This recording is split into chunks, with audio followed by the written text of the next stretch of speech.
Hello दोस्तों, मैं हूं आपका दोस्त एडवोकेट शिवेंद्र प्रताप सिंह। आज हम बात करेंगे कि 498A के केस को आप सालों साल जो लड़ने वाले हैं या आप सालों साल परेशान हैरान होते हैं 498A के झूठे मुकदमे में, फर्जी केस में, दुनिया भर के आपके पास सबूत हैं, लेकिन आप सालों साल लड़ते हैं, परेशान होते हैं।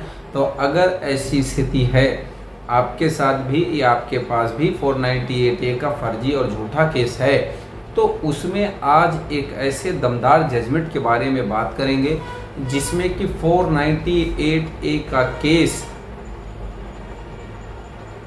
डिस्चार्ज हो गया। कहने का ये मतलब है कि सभी अभियुक्त 498A के केस से डिस्चार्ज ले लिए, अर्थात कोर्ट ने उन्हें डिस्चार्ज कर दिया, उन्मोचित कर दिया हिंदी में अगर कहें तो। अब वो बात करेंगे डिस्चार्ज एप्लीकेशन के बारे में डिटेल से भी। हालांकि इसके पहले भी हमने डिस्चार्ज एप्लीकेशन पे या फिर डिस्चार्ज कैसे मिलता है, किस कोर्ट से मिलता है, इसके बारे में पहले भी कई वीडियोस हमने ऑलरेडी बना के अपने यूट्यूब चैनल पे डाल रखा है, वहाँ पे आप जाके देख सकते हैं विस्तार पूर्वक। लेकिन जो ये आज का वीडियो है इसलिए भी खास है क्योंकि मैं एक केस के जजमेंट के बारे में भी बात करूँगा जिसमें कि साफ शब्दों में आप देखेंगे कि ऑनरेबल महाराष्ट्र हाई कोर्ट ने अभी 8 अभियुक्तों को डिस्चार्ज कर दिया। हालांकि उसमें महाराष्ट्र हाई कोर्ट ने 3 को ही किया था, बाकी टोटली जो थे 8 अभियुक्त को डिस्चार्ज मिला। वो कैसे, इसके बारे में भी विस्तार पूर्वक बात करेंगे और साथ ही साथ बात करेंगे कि किस तरह से डिस्चार्ज एप्लीकेशन आपको डालनी चाहिए, किस स्टेज पे डिस्चार्ज एप्लीकेशन डालनी चाहिए कि जो सालों साल मुकदमा आप लड़ रहे हैं या लड़ते हैं या लड़ने वाले हैं, तो आपको सालों साल मुकदमा लड़ने की ज़रूरत नहीं पड़ेगी।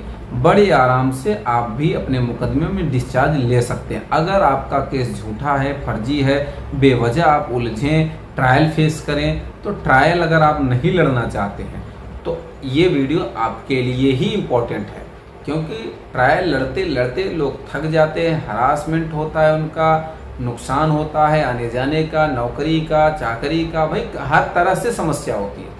तो अगर आप भी ट्रायल फेस नहीं करना चाहते हैं और आप भी अपने मुकदमे में एक बार में ही मुकदमे को ख़त्म करना चाहते हैं, तो इस जजमेंट का भी आपको लाभ लेना पड़ेगा और साथ ही साथ इस पूरी प्रक्रिया को भी फॉलो करना होगा ताकि आप भी सालों साल लड़ने वाले केस से एक बार में ही बरी हो जाएं, आप डिस्चार्ज हो जाएं। ज़्यादा बेहतर ऑप्शन है आपके लिए।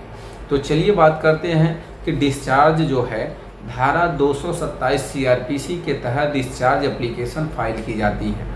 अब सवाल ये है कि डिस्चार्ज एप्लीकेशन कहाँ फाइल की जाती है। तो देखिए, डिस्चार्ज एप्लीकेशन जो फाइलिंग होती है वो जहाँ भी ट्रायल चल रहा है, अगर ट्रायल आपका सेशन ट्रायल है तो जो सेशन ट्रायल है, जहाँ सेशन में आपका ट्रायल चलेगा वहाँ फाइल करना होगा। अगर आपका ट्रायल मजिस्ट्रेट कोर्ट में चल रहा है तो डिस्चार्ज आपको मजिस्ट्रेट कोर्ट में डालनी होगी। ठीक है, चलिए अब बात करेंगे कि डिस्चार्ज एप्लीकेशन किस स्टेज पे डाली जाती है। तीसरा सवाल, डिस्चार्ज एप्लीकेशन देखिए चार्ज फ्रेम होने के पहले और चार्जशीट फाइल होने के बाद, अर्थात चालान पेश हो जाने के बाद, चार्जशीट पेश हो जाने के बाद, आरोप पत्र पेश हो जाने के बाद, दाखिल हो जाने के बाद डिस्चार्ज आपको डालना पड़ता है। और फिर चार्ज फ्रेम होने के पहले ये कंडीशन, चार्ज फ्रेम होने के बाद आप डिस्चार्ज नहीं डाल सकते। ध्यान रखें, सही स्थिति होनी चाहिए, सही सिचुएशन होनी चाहिए, सही स्टेज होनी चाहिए, कब आपको डिस्चार्ज फाइल करना है इसका भी ख्याल आपको रखना पड़ेगा। जब मन में आए तब नहीं कर सकते हैं। चलिए अब डिस्चार्ज कहाँ से मिलता है इसके बारे में भी डिटेल से बात करते हैं। देखिए, अमूमन आप हैरान ना हो, कभी कभी लोग क्या करते हैं, जब मजिस्ट्रेट कोर्ट में डिस्चार्ज डाल दिए, डिस्चार्ज नहीं मिला तो वहीं से वो मुकदमा लड़ना बंद कर दे। अरे यार क्या मतलब है, आपने वकील साहब कहा था डिस्चार्ज हो जाएगा। देखिए, कोई भी लड़ाई या तो आप जीवन भर लड़िए या तो 2-4 कदम लड़िए। 2-4 कदम का ये मतलब हुआ भाई आपने सिर्फ मजिस्ट्रेट कोर्ट में डिस्चार्ज डाला, हो सकता है किसी कारण से नहीं दिया गया। अब जब नहीं दिया गया तो इसका ये मतलब नहीं कि आगे भी नहीं मिलेगा। हालांकि मिलता भी है और नहीं भी मिलता है, लेकिन अब ये नहीं कहा जाता। लेकिन इस जजमेंट के बारे में अगर हम बात करेंगे, आज का जो जजमेंट है इसमें 8 लोग, 9 लोगों में से 8 को डिस्चार्ज मिला है। 5 लोगों को सेशन ने डिस्चार्ज किया, 3 लोगों को हाई कोर्ट ने डिस्चार्ज किया। अब जरा सा इस केस के बारे में छोटे छोटे फैक्ट्स देख लेंगे, डिटेल से तो हम नहीं बताएंगे, लेकिन कुछ खास बातें जो इस केस में हैं, डिस्चार्ज जो मिल गया उसके बारे में भी बात कर लेते, क्यों डिस्चार्ज मिल गया। देखिए, आज के जो केस हो रहे हैं 498A के, उसमें तो अभियुक्त पक्ष के पास, या यूँ कह लें कि पति पक्ष के पास दुनिया भर के सबूत हैं, फिर भी लोग सही टाइम पे, सही वे में, सही समय पे सही काम नहीं कर पाते, इसलिए वो उन्हें सालों साल मुकदमे लड़ने की ज़रूरत पड़ती है या जीवन भर मुकदमा लड़ते हैं। तो सही स्टेज पे सही काम करें, इसी के लिए आज का यह वीडियो हमारा है आपके लिए। तो चलिए शुरू करते हैं, इस केस के बारे में कुछ फैक्ट्स जान लेते हैं। देखिए, जो ये 498A का केस था, इसमें पत्नी ने ये 9 लोगों पे आरोप लगाया कि, कुछ लोगों पे आरोप लगाया भाई डाइवोर्स देने की बार बार धमकी देते थे, डाइवोर्स देने की कोशिश कराते थे। और ये थोड़ा सा ये विवाद इसमें ये था कि जो पति था उसके भाई की मृत्यु हो जाती है, और जब भाई की मृत्यु हो जाती है तो भाई सही गलत सोचना अपना नज़रिया होता है, थोड़ा बहुत सहानुभूति होती है, भाई अपने भाभी की मदद कर देना, ऐसा कुछ भी नहीं होता है कि भाई वो अगर मदद कर दिया तो सारा सर उसी का हो गया, ऐसा नहीं है। तो पत्नी का ये आरोप था कि भाई के देहांत के बाद इन्होंने सारा ख्याल रख रखाव उसका करने लगे, अर्थात अपनी भाभी का करने लगे, उसे रखना नहीं चाहते थे पत्नी को। तो पत्नी मायके गई, टॉर्चर करती रही, ये कही वो मुकदमेबाजी कहने का मतलब शुरू कर दिया। और साथ ही साथ इसमें जो स्वतंत्र साक्षी या उसके माता पिता सबकी गवाही हुई, किसी भी के व्यक्ति के गवाही में ये नहीं हुआ कि 498A का अपराध बन भी रहा है। अभियुक्त पक्ष ने जब डिस्चार्ज डाला तो मजिस्ट्रेट ने रिजेक्ट कर दिया। जब मजिस्ट्रेट कोर्ट ने रिजेक्ट कर दिया तो उसी का रिवीजन उन्होंने सेशन में फाइल किया। सेशन ने 5 लोगों को डिस्चार्ज कर दिया। ये पाया कि भैया 498A का केस इन पे बनता ही नहीं है, फर्जी लगाया गया, तो 5 लोगों को उन्होंने डिस्चार्ज कर दिया। अब उसके बाद अभियुक्त पक्षों ने हाई कोर्ट का रुख किया। अब हाई कोर्ट ने पुलिस रिकॉर्ड को भी बारीकी से देखा, जो उसमें स्टेटमेंट वगैरह हुए थे उनको भी बारीकी से देखा गया। पति के पक्ष की जो पिटीशन थी, अपील थी, उसको भी बाकायदे देखा गया, समझा गया।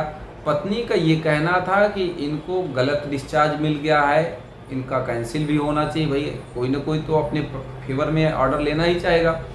इनके ऊपर ये आरोप साबित हो रहे हैं, लेकिन सब कुछ देखने के बाद माननीय हाई कोर्ट ने ये पाया कि 498A का केस किसी पर बन ही नहीं रहा है।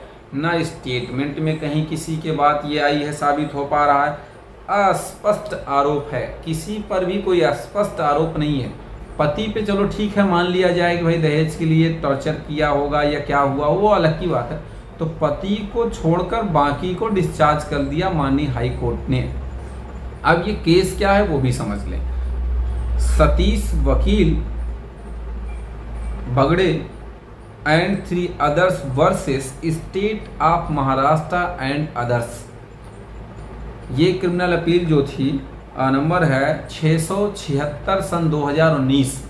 इस मामले में 9 अभियुक्तों में से 8 को माननीय हाई कोर्ट ने दिनांक 21/7/22 को डिस्चार्ज दे दिया गया। यानी कि यूं कहें कि 8 लोगों को 498A के केस में बड़े आसानी से डिस्चार्ज मिल गया। अगर आप भी अपने केस में डिस्चार्ज लेना चाहते हैं या सालों साल तक केस को नहीं फेस करना चाहते, नहीं लड़ना चाहते हैं, तो आप अपने केस में डिस्चार्ज एप्लीकेशन ज़रूर फाइल करें। ये एक अवसर होता है आपका। अमूमन 498A का केस जो लोग परेशान इसलिए होते हैं क्योंकि वो केस को सीधे तरीके से लड़ते हैं। ठीक है, FIR हो गई, चार्जशीट फाइल हो गई, जमानत करा लिए, फिर चार्ज फ्रेम करवा दिए बड़े प्रेम से सबको खड़ा करा के, फिर गवाहियाँ शुरू हो गई, लड़ते रहो भैया मुकदमा इस तरह से। डिस्चार्ज एप्लीकेशन कोई भी यूँ कहें कि आप समझें 498A का केस हो या कोई भी केस हो, 100 केसों में शायद 10 केसों में डिस्चार्ज एप्लीकेशन पड़ती है, बाकी 90 यूं ही चलते हैं। तो भाई चल रहे हैं तो चलेंगे, उसमें क्या है। तो उम्मीद करता हूं, आशा करता हूं आज का यह वीडियो आपको बेहद पसंद आया होगा। अगर वीडियो पसंद आया तो कमेंट बॉक्स में कमेंट जरूर करके बताएं कि वीडियो हमको कैसा लगा। अगर पसंद आ गया है तो वीडियो को लाइक करें, शेयर करें, यूट्यूब चैनल को जरूर सब्सक्राइब करें।